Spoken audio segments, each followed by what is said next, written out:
Okay, great. So I'm going to talk with you a little bit about the details of a map of Jezero crater. This is a higher resolution or finer map scale and a smaller area than what Vivian just presented.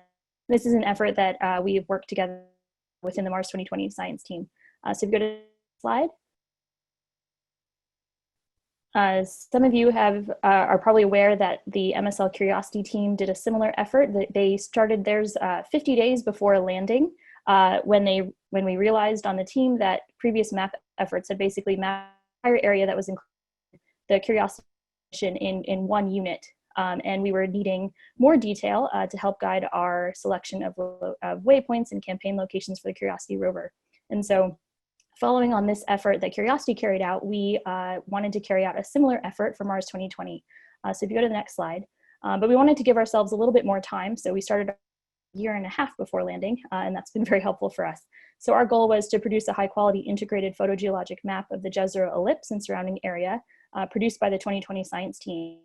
And our objectives in doing this were to familiarize the science team with the geology of Jezero crater, enabling the selection of areas of interest in future ROIs, regions of interest, campaigns, and waypoint locations by the team. And this was intended to build a sense of personal and team investment in our landing site. And this is a really important thing, I think, for rover teams, because this landing site selection advocacy is often done by people outside of the team. And the landing site is selected, and now we as the team are responsible for leading the rover mission. Many of you understand and know that there's nothing quite like getting your own eyes on the data, even if existing maps are already out there.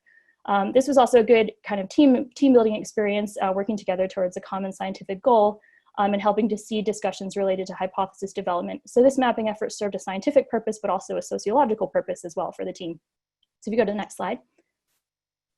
So we engaged the team to map an area that is kind of oddly shaped, but defined by the coverage of the entry, descent, and landing high-rise mosaic produced by the USGS for the Mars 2020 project. And we split this area into 1.2 by 1.2 kilometer squares and assigned 63 between 1 and 4 squares, and mapped that to finish out the map. But in order to enable correlation between quads, which is one of the challenges we ran into on MSL, we actually split the map into graphic areas before mapping even started, and before anyone committed lines to paper, we had the map geographical area come to a agreement and consensus on what the units were likely to be when they mapped, and that really helped us in stitching the map together. So if you go to what that looks like. And we mapped only the units. We didn't do a whole lot of feature identification. That's very challenging to do when everybody has a slightly different perspective. So we focused on the units. And so you can see here two slightly different versions of the same map effort.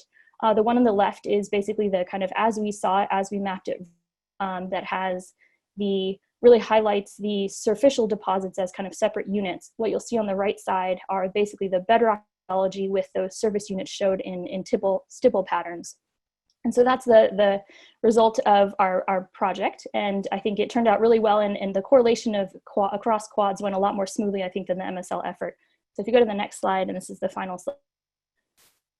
Okay, so we were in general consistent in terms of our bedrock units with previous mapping efforts, and so that was a good thing. But I think we had a better understanding of the distribution of mantle and aeolian cover, which is of course very important for rover exploration on the surface. And this led to, we also resolved additional units in the delta, which is going to be really important for the rover's exploration. This initial mapping is complete, and the map has been submitted as a publication to the Space Science Review special issue for Mars 2020, and it's currently in revision, and those revisions are due August 3rd. And so the one issue that I wanted to present here to the group is, as we continue to expand the map boundaries and make updates to this over the course of the mission, as this is a living, breathing map, what options exist for collaboration between the Mars 2020 team and the USGS? And so I'll end it there.